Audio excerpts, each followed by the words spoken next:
So this is a Behringer K2, a clone of the classic Korg MS-20 semi-modular analog synthesizer. Before I talk about the synth, a quick shout out to Ronick at Ask Audio for getting the synth over to me. Check out ask.audio for more synth related news. So the Behringer K2 is in a EuroRack format. It comes as a standalone desktop unit, but they've also included a ribbon cable if you plan to install this in a EuroRack case. So unlike the Moog Mother 32, the ribbon cable is included. But also unlike the Moog Mother 32, you only get 2 patch cables. In fact, even the original Korg MS-20 comes with a few more patch cables than this one. Now in terms of the build quality, it's not bad, especially for the price point. It's an all-metal enclosure with wooden side cheeks. Comparatively, the MS-20 does have a slightly better build quality. The knobs are good, they're sturdy, a bit too stiff for my liking, especially compared to the Korg MS-20. At the back here we have some basic connectivity, mono quarter-inch output, 5-pin MIDI through and USB MIDI, as well as a power connection. There is a standard 5-pin MIDI in on the front panel. Interesting that they included a MIDI through at the back there. Like I said earlier, the knobs feel a little too stiff for me. They're also significantly smaller than the Korg MS-20, but considering that this is in the EuroRack form factor, that is understandable. Alright, so let's have a listen to the synth. I'm going to first play the oscillators by itself. Let's listen to oscillator 1 first. So I'll bring down VCO2's level and bring up VCO1. This is the waveform selector for VCO1. This is the triangle waveform.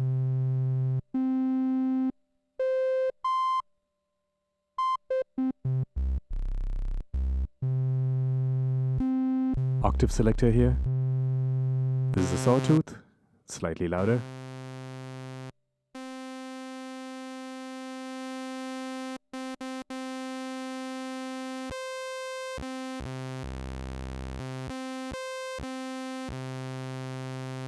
Next is a pulse.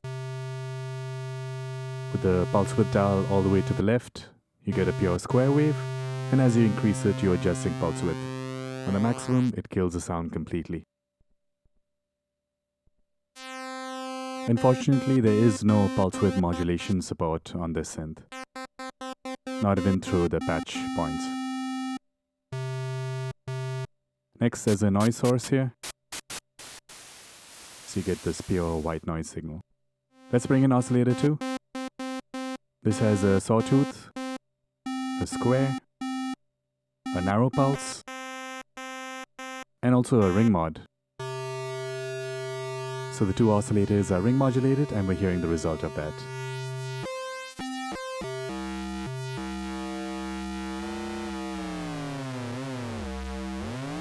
There's a pitch control for the second oscillator.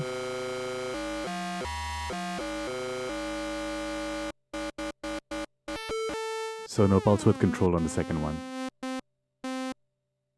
Let's hear them both together. And of course, with the pitch control, you can create intervallic relationships between the 2 oscillators.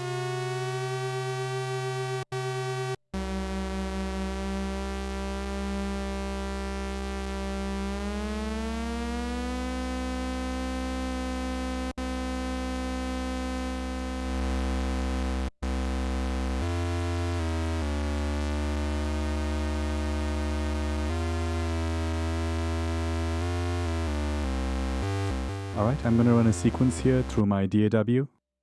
I've connected it via the USB MIDI. The MIDI only supports note on, note off, so no CC control with any of the dials here.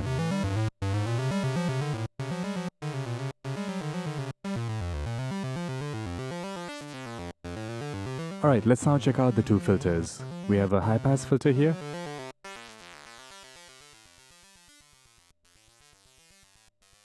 Doesn't completely cut out the sound at the highest. We have a resonance control here.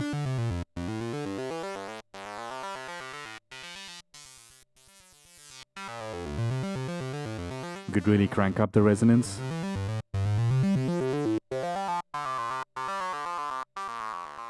In fact, I can bring the level down on both the oscillators, and with the resonance at maximum, we can generate a pure sine wave tone like this.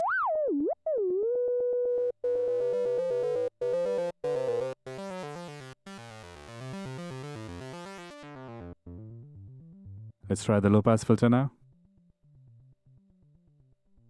You get two modes. The first mode is a bit noisy, as you can hear in the background there, especially when the filter cutoff is down.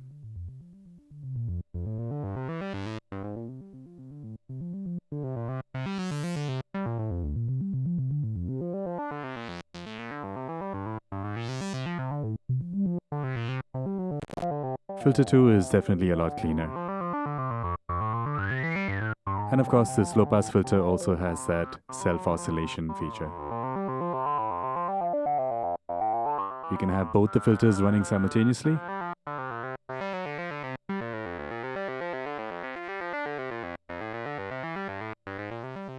Alright, not bad. Let's take a look at some modulation options here. Pitch modulation here through the modulation oscillator.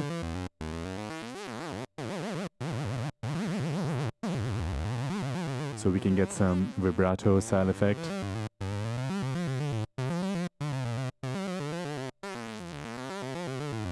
Here we can get the envelope generator to modulate the pitch. Envelope generator 1 over here.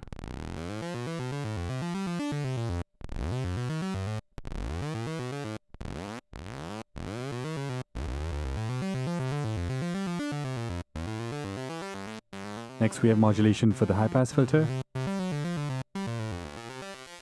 So this is with the modulation generator.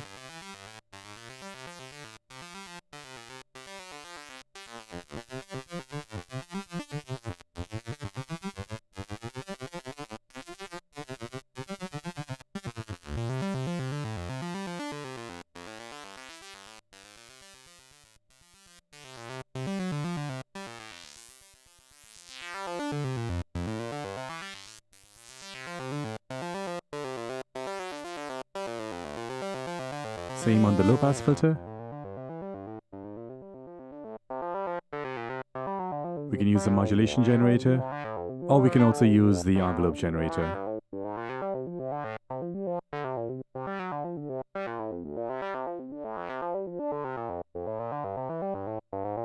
It uses the second envelope here, which is also tied to amplitude. If I bring the sustain all the way down, this is the tightest you can make the envelope. See here, everything is all the way down, even the decay.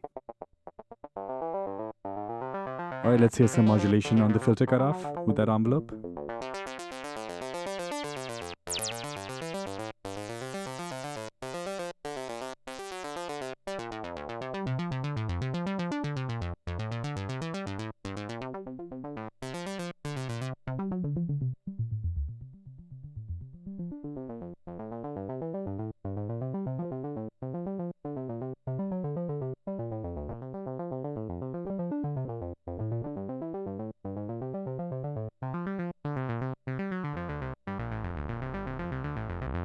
Not as tight and plucky as some other synths, but still works.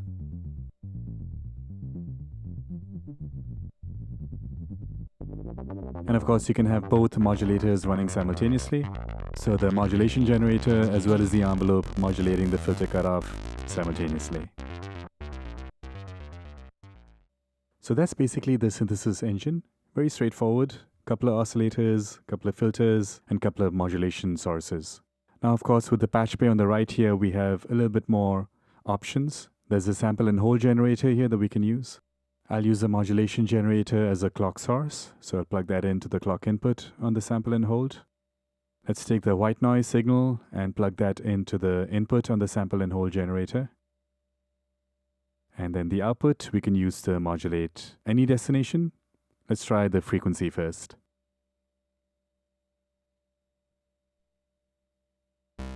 I'll bring the sustain back up.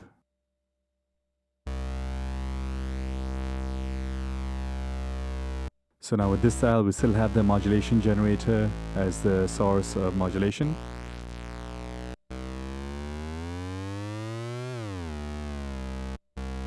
But with the bottom dial now, we have the new sample and hold. And we get this cool stepped random pitch modulation.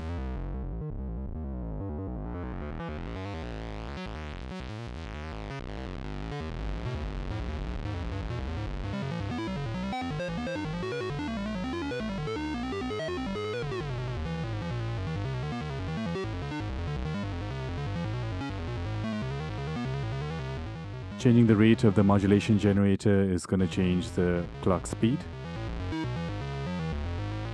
Alright, let's try modulating the high-pass filter cutoff.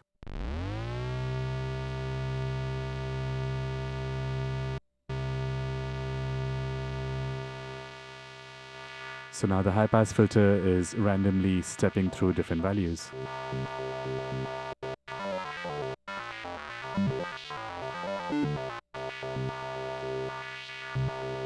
Lastly, let's also try it on the low-pass filter cutoff.